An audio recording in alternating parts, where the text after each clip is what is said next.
I'm glad I got that curse in right at the last second. Thresh, and it's Karia's Thresh. This guy, if you haven't seen this, welcome to the party. Thank you, Veldas, because this is really big.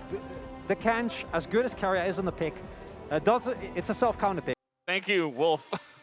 We'll find out, all right? We will find out. Will we, Wolf? On Will the Rift, if this happens. We have Ignite Akshan in the top lane for Doran. He said, well, I just played kind of a risky pick with the Camille into the Jace. I got a bit bodied. Let's just play Ignite Akshan. You know what's really interesting about Akshan, too, in this series in particular, which has been so bloody and so many Baron flips, is that Akshan's passive is Resurrect. Don't think about it. No, not allowed. No way, as Zeus actually went for Electrocute here. So the short trades that Doran ideally is going to look for, proc press the attack, and then slingshot your way out, are going to be a lot harder. Really like the adaptation, because Zeus has gone for basically everyone. We've seen him with Eri, we've seen him with Unsealed Spellbook, we've seen him with Conqueror even. Plays basically everything. But if you fall behind with this Genji composition, there's no tankiness. There's no real Doran's played to actually continue those trades and actually be able to heal up. He's going to maybe even get massively ahead if Owner can come in and get those counter ganks off successfully, start to build up those stacks early. Pretty gold efficient item to start with as well for Kennen, as here we go. Oh, that was so close. Could have been a big trade here for T1 on the bottom side, but no death sentence will come through. Ruler and Lehens will be just fine. They have tons of sustain down here with the Yumi. And a long sword and 3 pots and biscuits for Ruler. Might to him. Going to be kind of the story. Okay, Doran is actually taking a lot of damage. The flash comes in and Owner's right there. What did I say? You know, boy. see that Dark Seal, you know, this is the kind of game we're watching. A little bit worried about Doran going into this series. His performance has not been consistent. Okay, Chovy, really nice response there.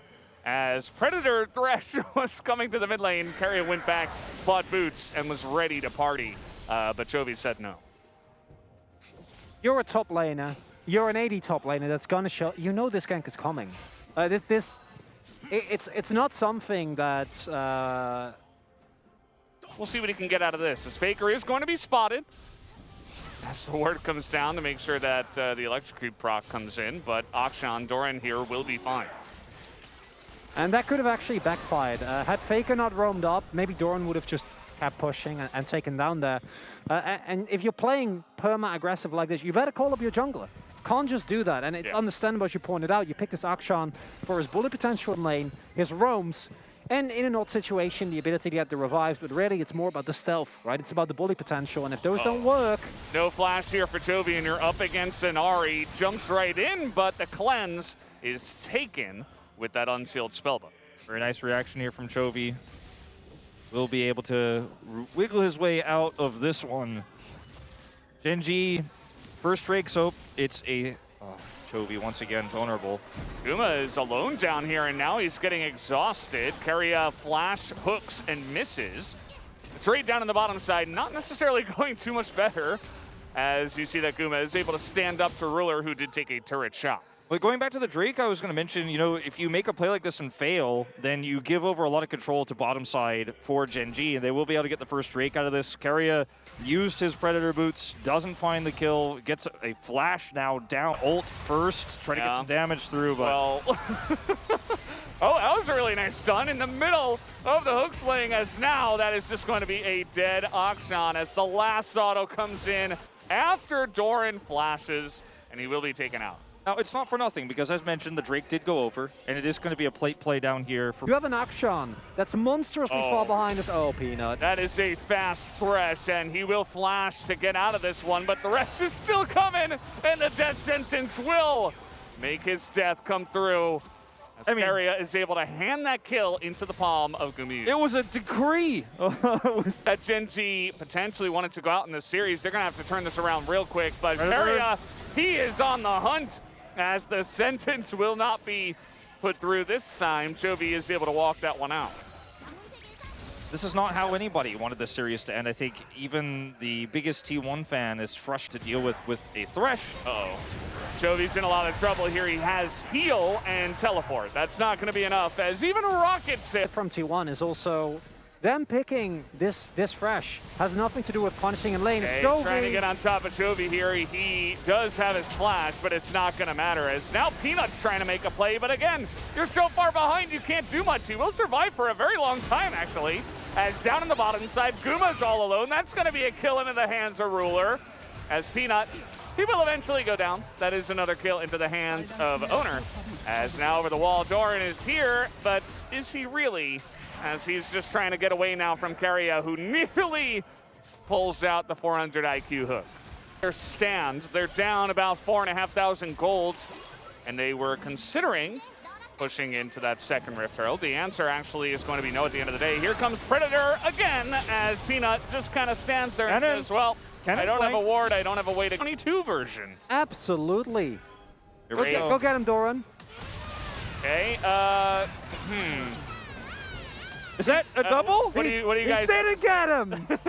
He didn't get him, Valdez. Yeah. He didn't get him. That's Zeus with the double kill. There you go, 4-0, 9 stacks on it, and he's gonna just die. As Chovy will pick up the kill at the very, very least. I mean, 700 gold in a Rise's pocket isn't going to change the outcome of this game, I'm afraid. A tank Rise, mind you, in this meta. Chovy's sticking around. He's trying to step up to them. He's actually going to get the flash out of Guma they want, so. Okay. They do it really fast, too. This is where it stops. You pick up the bounty, you get the soul points. Help me out here, guys. Dance flash available. Ult's coming up, and they do not see him. Oh, no! Oh, they are. Okay. He's not going to. He doesn't have it yet. He doesn't have it yet. Okay, It's almost waiting. up. As that is some nice poke. The hook onto Chovy, but he's tanky. As now it comes in, but the immediate exhaust as Ruler is kiting back. They are still alive, but that's going to be the Dragon going the way of Faker.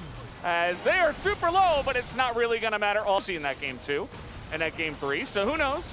Let's see what they got. Chovy's just going to go for a face check here as Jinx says bye-bye with the rocket coming in.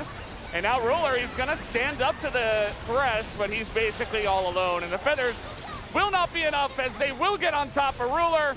And Doran, with all that mobility, might just barely be able to get alive. But Faker says no, and that will be the end, the ace. So much turn. You can't run at this T1 team. You have no CC. You got no freedom.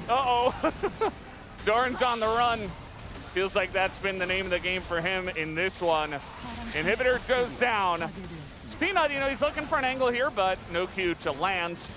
And that's just going to be Gumayusi keeping them at arm's length. They still have the Baron for 10 seconds. They're getting so much value out of this so early on in this game. 11,000 gold the lead now for T1 as they look to potentially close this one out. As now Peanut, a huge play on Taguma. He finally is able to get something done in this one. But that's only a 1-for-1. You see T1, they're going to say, okay, we'll take our foot off the gas pedal for now. Does protect that inhibitor, which is... And the next one's not up for a very long time as they just have to cower in their base. It's going to be interesting to see if they can stick around in this one for very much longer, because the Baron is coming up in a minute. And you know that T1 have their sights on that. They still have this incredible pick comp, and they will be looking and hunting, trying to just squeak out all the vision on the map towards that side and look to end this one with the second Baron of the game. It's hard. We had so many games where there's angles, there's lines, there's plays available. And I think this is the first game where it truly depends on T1 playing over-aggressive as opposed to Gen G having a real angle. And that's a really big difference with many of the previous games. Speaking of angles, Zeus is unseen. Ruler does have the cleanse, so at least he's able to get away from that one. Here comes Sorelia's as the rocket's coming in, and there's the flash charm. Faker wants to end this game before the Baron. He wants to go home with yet another trophy in his pocket. And he might just be able to do it right now, 27 minutes into this game. Peanut will be pushed away. There's a wave. There is a wave, and they will look for it. The charm not quite going to land, but they know Zeus is even diving on top of the fountain. Will they be able to get Chovy? The answer looks like no, as we still got the trumpets playing as they chase down the enemy jungler. This game looks like it might not end here, as we do have a wave coming in, but it's going to be difficult. Owner will be able to pick it up, and that is going to be the end of this. T1 are your spring 2022 victors here at Kintex.